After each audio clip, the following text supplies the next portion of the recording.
बोले श्री प्राणनाथ प्यारे की जय।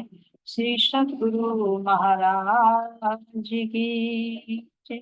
सदगुरु श्री रामचंद्र जी महाराज की। बंदो सदगुरु चरण को करूँ सुप्रेम प्रणाम। अशुभ हरण मंगल करण धनी श्री देव चंद्र जी नाम। श्री प्राणीनाथ निज मोलपति श्री मेहराज शुभ नाम। तेज कुंवर श्यामा युगल को पल पल करूं प्रणाम। श्री प्राणीनाथ तुम सत्य हो, तुमसे चलत जहाज। मैं अधीन करने नहीं, बहाग्रह की लाज। बहाग्रह की लाज। बोले श्री प्राणनाथ प्यारे की धाम के धनी की जय। कृष्ण कन्हैया लाल की जय। तीनों फुरी धाम की। प्राणाधार प्यारे सुंदर सा जी आप सबके धाम में थे विराजे। प्राण प्रिय तुम प्राण वल्लभ के नूरी चरणों में कोटि कोटि कोटि। तो सुंदर सा जी धाम जाने के बाद में से हम अपने सतगुरु श्री रामचंद्र महाराज जी के बेटा को श्रवण कर रहे हैं। तो कहाँ का प्रसंग चल रहा है सुंदर शाह जी? हमारी तीसरी परिक्रमा चल रही है और महाराज जी कैसे नेपाल से आते हैं और रामानंद जी की परीक्षा हो जाती है, लेकिन वे परीक्षा में असफल रहते हैं और महाराज जी का साथ छोड़ देते हैं। तो फिर महाराज जी कहते हैं कि कैसे हम सुंदर शाह जी यहाँ से चलते हैं और यहाँ से चलकर हम कौन सी नदी पर आते हैं सुंदर शाह जी? महाराज जी कह रहे हैं कि हम कुटकुटा है ना, कुटकुटा नदी है ना, उन पर हम वहां पर आकर हमने विश्राम किया। अभी लेते हैं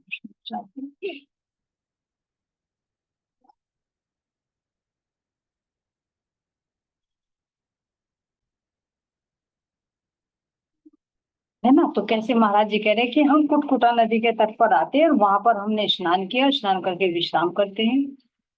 फिर वहां पर क्या घटना होती है कि महाराज जी कह रहे हैं कि वहां पर एक ठाकुर साहब आ जाते हैं जो वृद्ध। तो महाराज जी से विनती करते हैं कि महाराज जी आप ही मुझे अपने साथ में रख दीजिए। महाराज जी तो मना करने वाले नहीं है किसी को, लेकिन क्या कहते थे, वही कंडीशन है कि पहले आप अपने घर वालों से परमिशन लेकर आइए ताकि पीछे कोई रुकावट ना करे। ठीक है, तुम्हारी तो दुर्गति हो तो साथ में मेरी भी हो, तो इसलिए तुम क्या करो, पहले अपने घर वालों से परमिशन लेकर आओ।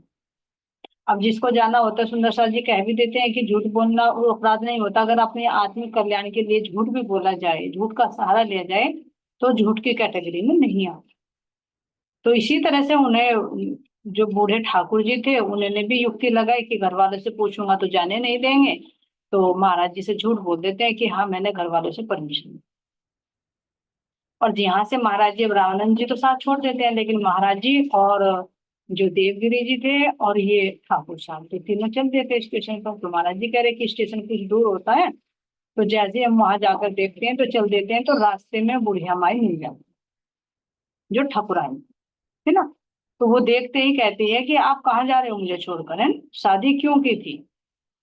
अगर मुझे छोड़ना था तो तुमने शादी क्यों की थी, तो साधु बाबा ही बन जाते, मेरे से विवाह ना करते।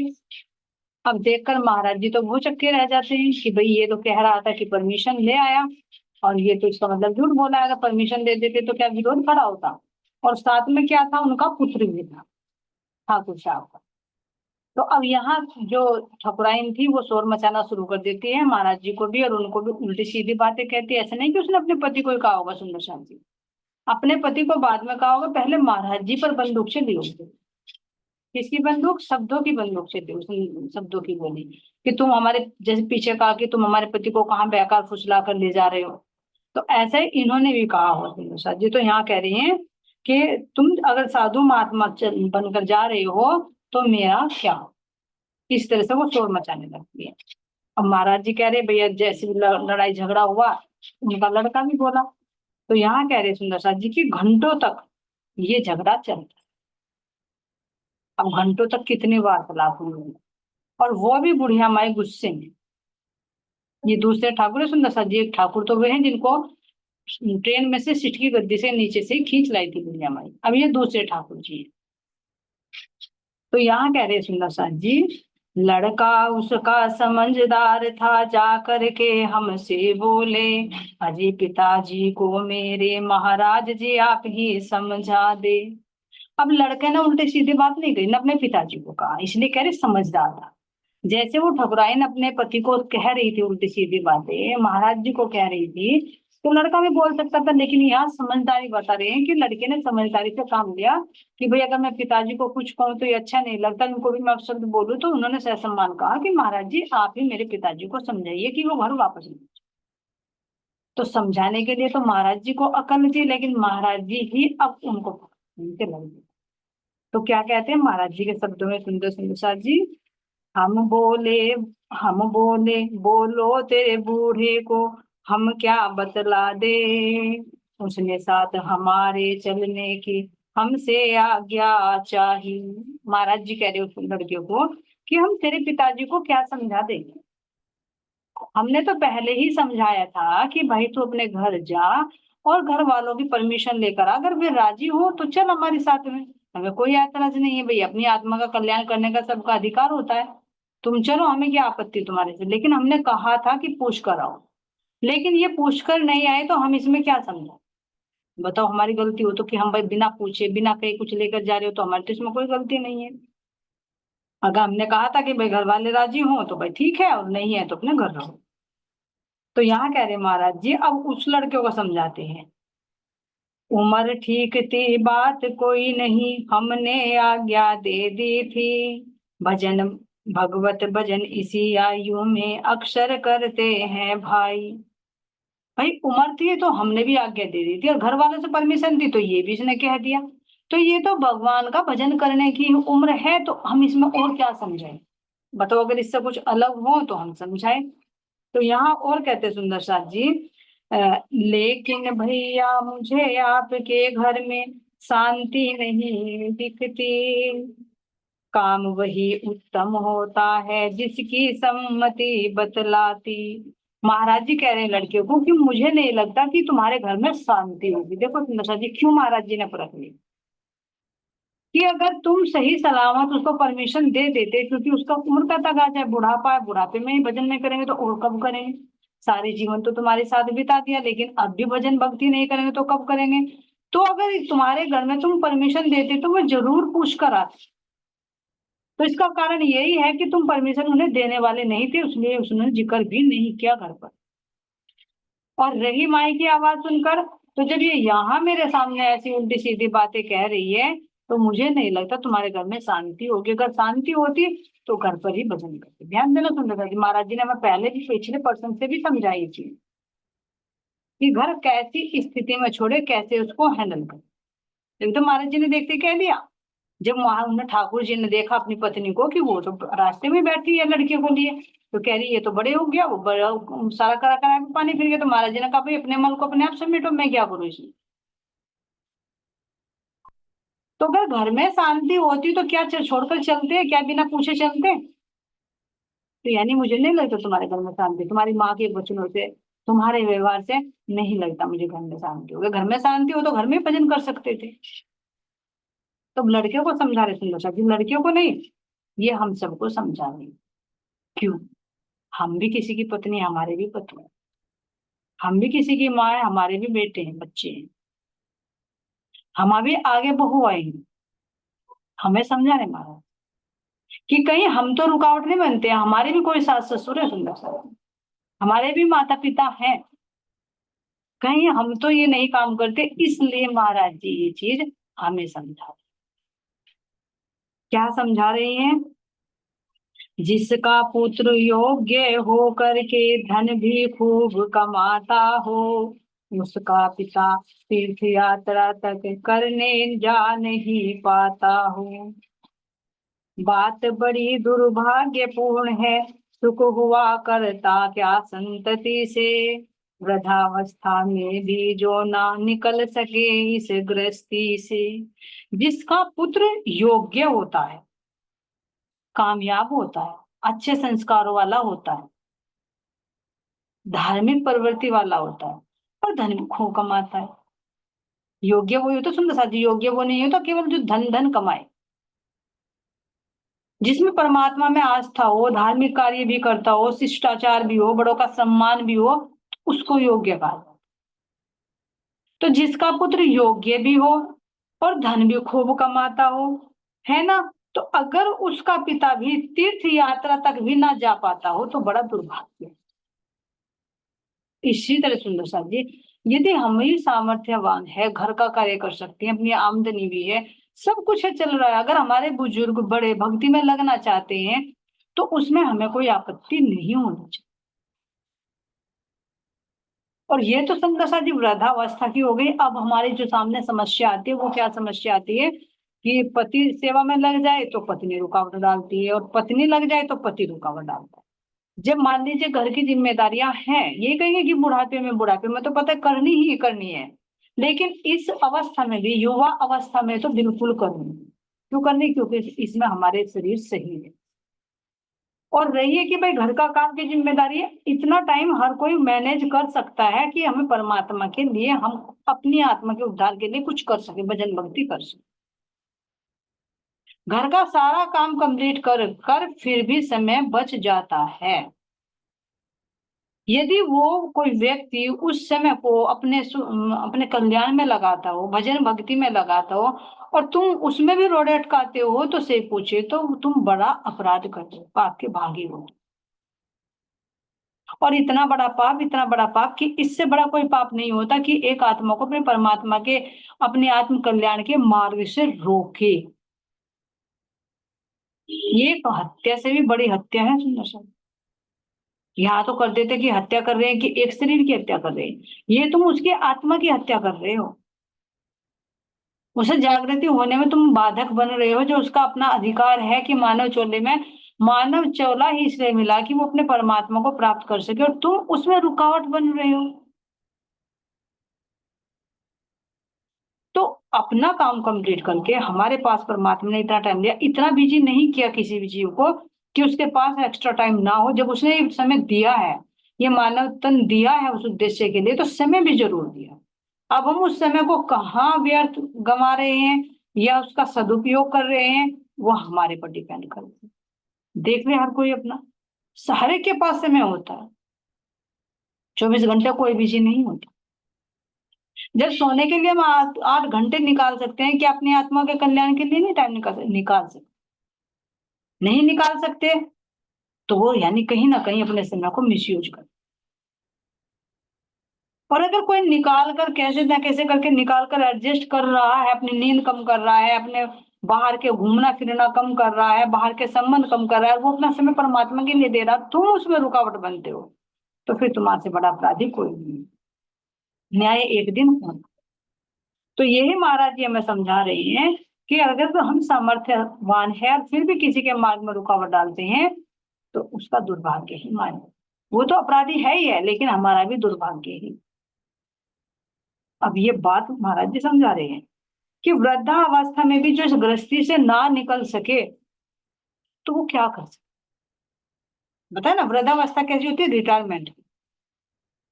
अगर गवर्नमेंट जॉब होती है तो गवर्नमेंट भी रिटायर कर देती है, भैया तू लायक नहीं रहा।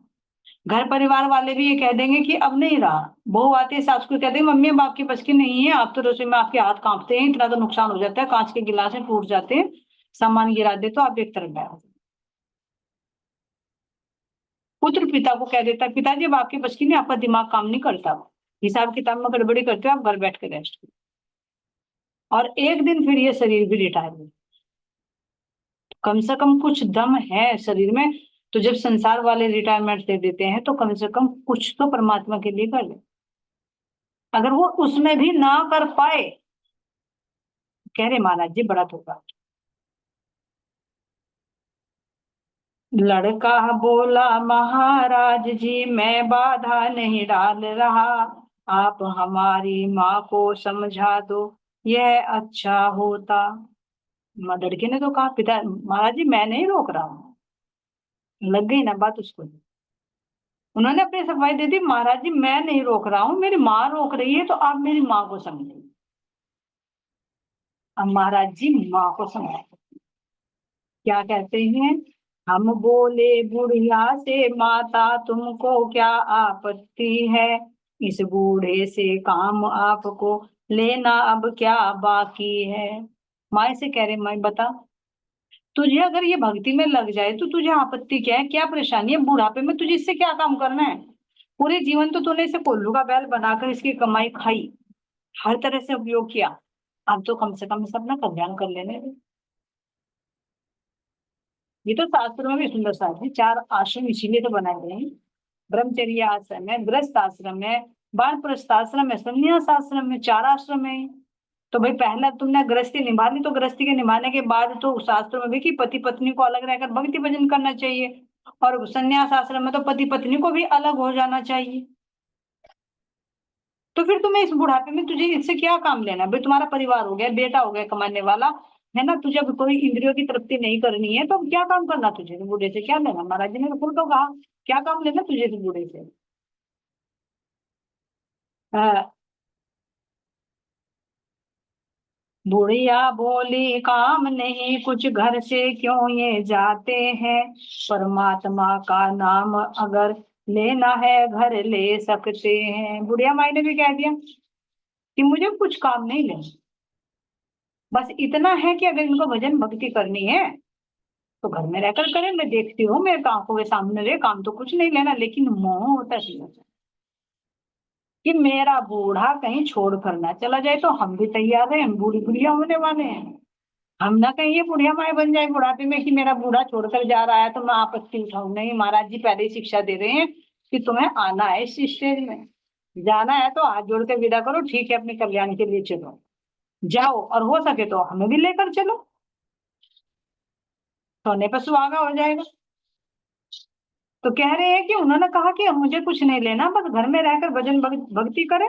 अब महाराज जी समझा रहे, ये प्रश्न हमारे भी होते, देखो पीछे भी बताया मैं गीता के माध्यम से कि हमारे अंदर ये होता है कि अरे वाणी है हमारे पास, हमें क्या सुनने की जरूरत है, हमें क्या किसी को सतगुरु या गुरु बनाने की जरूरत है, हम अपने आप पढ़ लेंगे। लेकिन महाराज जी ने समझाया कि नहीं सापा, जब तक भेदी से इसके भेद नहीं जानोगे तब तक इसको समझ नहीं पाओगे। इसी तरह से ये अधिकतर ये भी बात बनती है, क्या बनती है कि भाई बुढ़ापे में भक्ति करनी चाहिए, तो ये भी महाराज जी ने समझा दिया कि बुढ़ापे में कैसे करोगे, जब तुम्हारी गुण इंद्रियां कमजोर हो जाएगी तो कैसे कर पाओगे। कहे तुम्हें कि बूढ़ी नाव, वो जो कमजोर नाव होती है उससे तुम बेड़ा पार कर लो, नहीं, टूटे हुए नाव में पता नहीं कहाँ को पानी भर जाए, ले डूबेगी बीच मझधार में। यहाँ भी कोई पुरानी चीज लेते हुए 100 बार सोचता है, ये सोचा कि अरे मैं नई चीज लूँ ना, तो टूट फूट होती रहेगी। तो जब शरीर रिटायर हो जाता है तो तब क्या इससे काम लोगे भक्ति का, कोई भक्ति सरल है कि करनी। तो दो प्रश्नों का समाधान महाराज जी ने किया। अब तीसरा समाधान क्या करें जो अधिकतर आता है कि अरे भजन भक्ति करनी है तो घर में करो, बहुत मेन मेन पॉइंट है सुंदर सा। यहाँ बुढ़िया माई ने कहा कि भजन करना है तो घर में रहकर करे,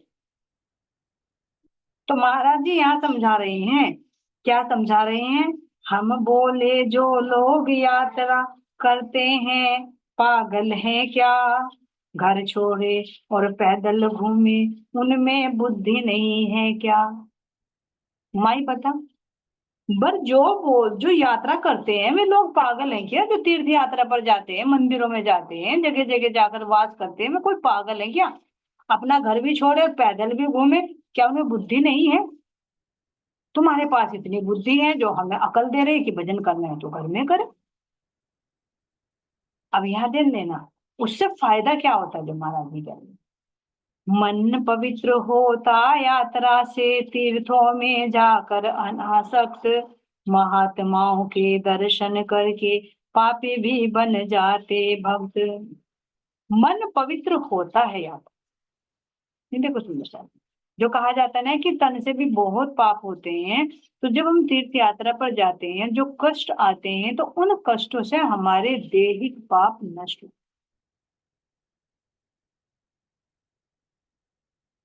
फिर जाकर हम अगर वहां पर भजन सत्संग सुनते हैं सुंदर साथ जी, तो उससे मन निर्मल होता है। घर में तुम किसी को नहीं रख पाओगे, जब कितने ज्यादा से ज्यादा 2 घंटे 3 घंटे का प्रोग्राम होता है ना, और वो भी लिमिट में रख पाओगे। घर पर वो वातावरण भी नहीं बन पाता। घर में बच्चे भी हैं, शोर शराबा भी होता है, सब तरह के कार्य होते हैं घर में। अगर जब जिस घर में तो चाहिए पूछे तो लहसुन प्याज के तड़के लगते हैं, तो वहां मंदिर तक उसकी खुशबू फैली रहती है। अगरबत्ती धूमबत्ती का तो कोई पता ही नहीं चलता, उसकी गंध ही इतनी तेज होती है। लहसुन का छोंक लगा तो दो, अगर ना पूरे घर में उसकी दुर्गंध फैली रहेगी तो दिमाग में वो ही चढ़ेगा। और जिसको आदी है खाने के लिए, उसकी तो जीभ बार बार लपलपाएगी, बार बार टपकती फिरेगी कि खा ले, तू पकौड़े बना ले या वो बना ले। ना चाहते हुए भी आसक्ति हो जाती है। देखा है सुंदर साथ जी, जब भी बहका है 3 दिन तक, तो 3 दिन तक कितना उसमें डूबे रहे। लेकिन घर आते ही सोचा देखा कि चलो भाई कुछ करे, तो कहीं लैपटॉप चलता है, कहीं मोबाइल में गाने बजते हैं, कहीं एलईडी चलती है, कहाँ तक रोकोगे। रोके तो फिर वही लड़ाई झगड़ा। तो घर में कितने भी कोशिश करे, वो चीज नहीं हो पाती। तो इसलिए महाराज जी ने कहा कि जो घूमते हैं पैदल चलते हैं पागल है, कि उनमें कोई बुद्धि नहीं है कि वो घूमते फिरते धक्के खाते हैं। तो यात्रा से फायदा बता रही है। एक तो मन पवित्र होता है, और तीर्थों में जाकर अनासक्त हो जाता है। यानी घर में जो आसक्ति लगी रहती है वो विरक्ति हो जाती है थोड़ा। ये प्रैक्टिकल समझ। अभी मैं भी 1 सवा महीना रहकर आई हूँ, तो उसमें मंथन किया कि जब वहां थे घर पर तो हर चीज से ये भी होना, ये भी होना, वो भी होना। लेकिन जब अचानक घर छोड़कर चले गए, तो याद ही नहीं है घर की क्या चीज कैसे पड़ी है। तो फिर विचार उठा, अरे ऐसे ही तो हमारे प्राण निकल जाएंगे। जैसे गए छोड़कर, जिस स्थिति में छोड़कर गए अचानक जाना पड़ा, तो ऐसे ही तो हम छोड़कर चले जाएंगे, अचानक बुलावा आ जाएगा। फिर सारी चीज ऐसी ही रह जाएगी, सारा काम ऐसे ही हो जाएगा, सब होगा। और ये सोचे कि काम नहीं होगा हमारे बिना, प्रॉपरली काम चले। तो उसमें जब मंथन किया तो क्या लगता है कि वास्तव में जैसे हम रह रहे ऐसे हमें रहना चाहिए, अनासक्त भाव से। आश्रम में जाओ, मंदिर में जाओ, घर की याद नहीं आती, रियलिटी, हकीकत में अंदर से। अगर याद आ रही है, अगर याद आ रही, तो समझो कि अभी अंदर में बीज पड़ा हुआ है। और जाकर अगर भूल जाओ, तो उस पर तो कुछ और ही मजा है, क्योंकि फिर उसी रस में डूब जाते हैं। तो धीरे धीरे जब घर से अलग रहने लगते हैं, तो थोड़ी सी अनासक्ति बढ़ती है। कोई चीज है, देखो ध्यान देना, जैसे हम किसी चीज को कंटिन्यू ले रहे हैं, तो उससे आसक्ति बढ़ती चली जाएगी। लेकिन हम कुछ दिन अलग रहेंगे, तो घर के मेंबर से भी, घर से भी, घर की चीजों से भी, घर के उपभोगों से भी थोड़ी अनासक्ति होने लगती। तो एक दिन तो छोड़ना है ना, तो धीरे धीरे धीरे धीरे धीरे धीरे उसको अलग करना है। जैसे ध्यान की प्रोसेस होती है ना, कि जब हमारे शरीर से चेतना निकलती है, तो कितना जोर लगाना पड़ता है, क्योंकि बहुत समय से जुड़ी हुई है शरीर से चेतना। तो जब इसको छोड़ा जाता है, निकलती है, तो हमारी ये 10 द्वार है, 10 द्वार में से कोई से भी निकल सकती है। 10वां द्वार से असाल चक्र है, यहाँ से तो किसी बिरले की निकलती है, लेकिन 9 इंद्रियों के माध्यम से निकलती है। तो जब पूरी ऊर्जा जो फैली हुई है अंग अंग में, उसको इकट्ठा करके जब किसी भी अंग पर फोकस किया जाता है, तो इतना दर्द होता है। जैसे कहते हैं ना कि नलकूप होता है, नलकूप में डोलची कसकर होती है, और फिर जब उसको खींचा जाता है तो पानी उसके साथ में, तो कितना प्रेशर लगाना पड़ता है। तो इसी तरह से जब प्राण निकलते हैं, तो बहुत कष्ट होता है जीव को। तब तो कहा कि भागवत में कि इतना होता है जैसे 1000 बिच्छू डंक मार। लेकिन ध्यान की प्रोसेस से बहुत सरल हो जाता है। कैसे हो जाता है, जब हम ध्यान करते हैं, तो ध्यान करते करते हम धीरे धीरे प्रैक्टिस करने लगते हैं कि मैं ये शरीर नहीं हूँ। इस शरीर से अलग चेतना को अपने खींचते रहते हैं, तो एक रूटीन बन जाता है। जैसे किसी चीज को बार बार करेंगे, तो वो थोड़ा सा क्या हो जाता है, कोई भी कार्य करे तो वो प्रैक्टिस हो जाती है। तो ये जो जुड़ाव है, जुड़ा हुआ, वो धीरे धीरे ढीला पड़ जाता है। तो इसीलिए कहा कि जब कोई संत महात्मा के प्राण निकलते हैं, तो उसे कष्ट नहीं होता। वो ऐसे जैसे कि मतलब ऐसे ध्यान में बैठा हो और बस प्राण निकल जाएंगे, उसको कष्ट नहीं है। लेकिन जो जिसकी चेतना अंग अंग से चिपकी हुई है, उसे प्रैक्टिस ही नहीं है किसी अलग करने की, तो वो तो एकदम से करोगे तो बहुत जोर पड़ेगा। तो इसी तरह से गृहस्थी में भी है। जब हम इसमें पूरे रहेंगे, इसी में रलते रहेंगे, तो तुमने देखा होगा कि एक दिन के लिए भी तुम कहीं चले जाओगे तो घर में वही रहेगा, अरे पता नहीं घर में क्या हो रहा होगा, अरे पता नहीं मेरे बच्चे कैसे हो रहे होंगे, अरे पता नहीं भोजन किया होगा नहीं किया होगा। तो वो घर में रह रहकर वो आसक्ति बढ़ जाती। तो महाराज जी कह रहे जब घर को छोड़कर कुछ दिन के लिए तीर्थाटन करते हो तो घर से अनासक्ति शुरू हो जाती। तो इसीलिए कह रहे हैं यहाँ पर कि मन पवित्र होता है यात्रा से, तीर्थों में जाकर अनासक्त हो जाता है, पवित्र हो जाता है। जो विषयों में फंसा रहता है तो विषयों से वो अलग हटने लगता है। अब सुंदर सा जी यहाँ कह रहे हैं, महात्माओं के दर्शन करके पापी भी बन जाते भक्त। महान आत्माओं के दर्शन करके पापी भी भक्त बन जाते हैं, क्योंकि जब उनकी ज्ञान चर्चा सुनी जाती है, उनके दर्शन किए जाते हैं, है ना, उस ज्ञान रूपी गंगा में स्नान किया जाता है, तो तन मन और बुद्धि से निर्मलता आ जाती है। तो ये सुंदर साथ जी फायदे बता रहे हैं। अभी महाराज जी और भी बता रहे हैं आगे, वो लेंगे हम अगली मीटिंग में, क्योंकि अब चौपाई लेनी है ना, तो इसलिए मैं इसको यही विराम दे रही हूँ। सुंदर साथ जी परसों शायद उस पिछली मीटिंग में जल्दबाजी में कर दिया था, लेकिन इसमें महाराज जी ने कहा वापस हटो, वापस हटकर देखो कितनी ज्ञान की बात है इसमें, जो उलांग कर चले गए तुम जल्दबाजी में। इसलिए मैं इसको दोबारा ले रही हूँ, ये हो चुका था पिछली मीटिंग में, है ना, लेकिन जल्दबाजी नहीं हुआ था। महाराज जी कह रहे कि जल्दबाजी में नहीं, आराम से लेना इसमें, बहुत छिपे रहस्य हैं इसमें। सबके बीच में सुंदर सामने। अब चौपाई की तरफ चलते हैं। बोले श्री प्राणनाथ प्यारे की जय, सतगुरु महाराज जी की जय। चलिए वंदना से कीजिए, आप अनम्यूट कीजिए।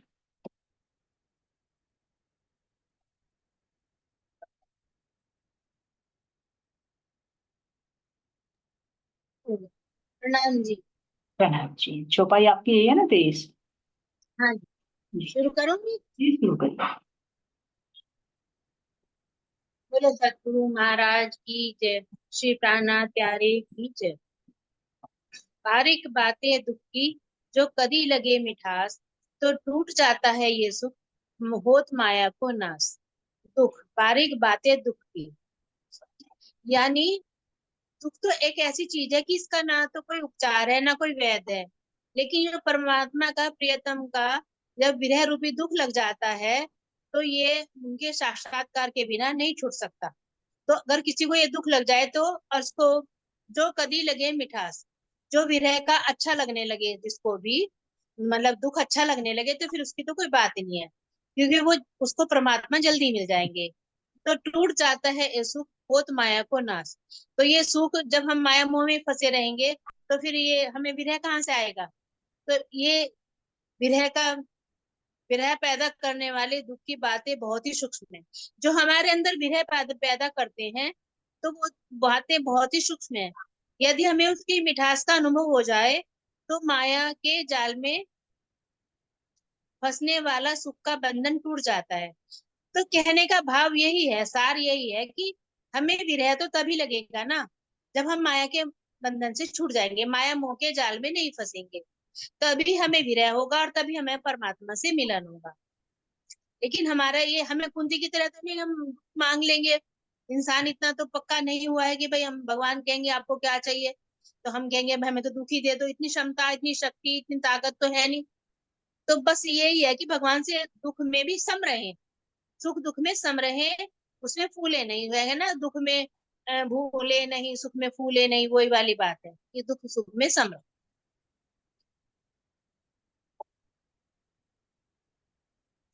ए बा, ए दुख बातें सोई जाने, जाको आई वतन खुशबोए। ए दुख जाने अर्श अंकुरी, माया जीव न जाने कोई। दुख की इन बातों की महत्ता को वही जानता है जिन्हें परमधाम की अनुभूति होने लगती है। एकमात्र ब्रह्म सृष्टि ही दुख की अति सूक्ष्म बातों को समझती है। माया के जीव तो इससे कोसों दूर रहते हैं, ये इसका महत्व नहीं जानते। वही आगे ना कि जो माया में फंसे रहते हैं वो इसकी महत्ता को नहीं जानते हैं। दुख की बात तो सिर्फ वही जान सकता है जिन्हें अपने परमधाम की अनुभूति, साक्षात्कार, या थोड़ा सा वहां की खुशबू आने लगती है, सुगंध आने लगती है, तो उसको उसी में ही आनंद आने लगता है। फिर वो सब ये सुख, संसार के सुख भूल जाता है। उसको ये अच्छा लगता है, बार बार वो वही देखने की कोशिश करता है। और सिर्फ ये एकमात्र ब्रह्म सृष्टि ही, इस जो ब्रह्म सृष्टि होगी, जो अंकुरित जीव होगा ब्रह्म षष्ठी होगी, उसी को ही दुख की इन सूक्ष्म बातों का मतलब कि समझेगा, समझेगी। तो जो माया के जीव हैं जो इसमें फंसे रहते हैं, वो तो इससे कोसों दूर रहते हैं, इसके बिल्कुल भी पास ही नहीं आना चाहते। उन्हें तो सुख ही अच्छे लगते हैं, दुख अच्छा ही नहीं लगता।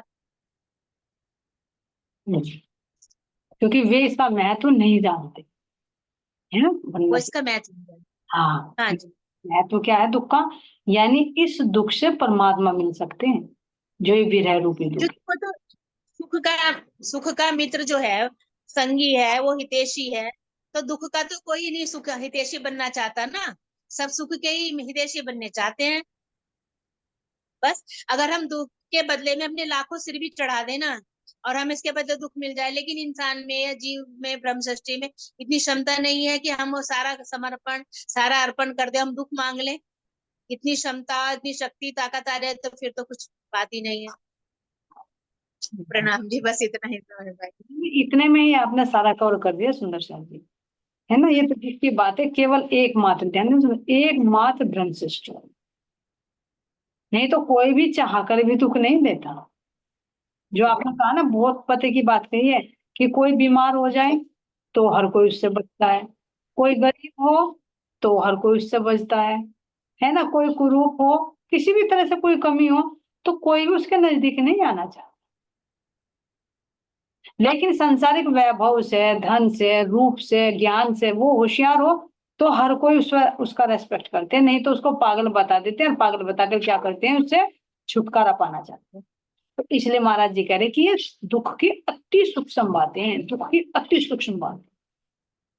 ये कौन सी सूक्ष्म बात है? जिसको धनी की पहचान हो जाएगी उसको ही तो विरह होगा, जो कहते हैं विरह, जिसके बिना रहा ना जाए, परमात्मा के बिना। तो आत्मा को पता है ना, वही तो दुख की बातें जानेगी। विरह गतरे जाने से जो मिलकर बिछड़ी हो, जो मीन बिछड़ी जल से, विरहगत जाने से। जैसे मछली का जी। आहार जल होता है, उसमें जल में रहती है, वो उससे अलग हो जाए तो वही तो जानेगी पानी की वैल्यू को। इसी तरह से ब्रह्म सृष्टि जब अपने धनी से अलग हुई है, और उन्हें अपनी पहचान हो जाए कि हमारे प्रियतम कौन सा है, उन्हें पता हो जाए हमारा घर कौन सा है, उन्हें पता हो जाए अरे हम किस राजा की, किस महाराजा की महारानियां हैं, और यहाँ आकर हम नौकर बन गए, तो उसको विरह होता है। और उसकी सूक्ष्म बातों को, उसकी मीन बातों को, उसको सूक्ष्म बातें मतलब उसका अनुभव, उसका एहसास केवल ब्रह्म सृष्टि कर सकती है, जीव नहीं। तो यार ये जीव देखो तुमके साथ, ये अभी राखी जी की बात चल रही थी, जीव क्यों अंदर क्यों विरह नहीं होता? क्योंकि जीव का जो विषय है वो मन पर आधारित होता है, मन से देता है। मन किस पर आधारित होता है? इंद्रियों पर। इंद्रिय को चाहिए बाहर का सुख, तो ये सब की सब से ना बाहर की तरफ को भागती रहती है, मिलता रहता है इनको आहार। और इसका ये आहार छुड़ा दे, इंद्रियों को उनके विषय से वंचित कर दिया जाए, तो उसको दुख लगता है। इससे वंचित नहीं होना चाहता वो। अच्छा इसको सोने को मिल जाए, अच्छा खाने को मिल जाए, अच्छा रहने को मिल जाए, अच्छी अच्छी बातें सुनने को मिल जाए, इसमें पूरा जीवन बीत जाता है। लेकिन ब्रह्म आत्माओं को ये क्या लगता है? जहर लगता है। इसलिए तो इंद्रावती ने जी। कहा कि जितना भी कहूं मैं यहाँ का, खाना भी जहर है ना, पीना भी जहर, पंखा भी विष का, गद्दे भी विष के। इसीलिए तो कहा कि यहाँ सुख मिलता ही नहीं, जो सुख अपने धन के संग रहकर तो दुख की बातें चल रही सुंदर शाही। और वंदना सखी जी ने बहुत अच्छी तरह से क्लियर कर दिया। ठीक, ठीक है, प्रणाम जी सुंदर शाह जी, प्रणाम जी। टीचर कोटि कोटि जयकार।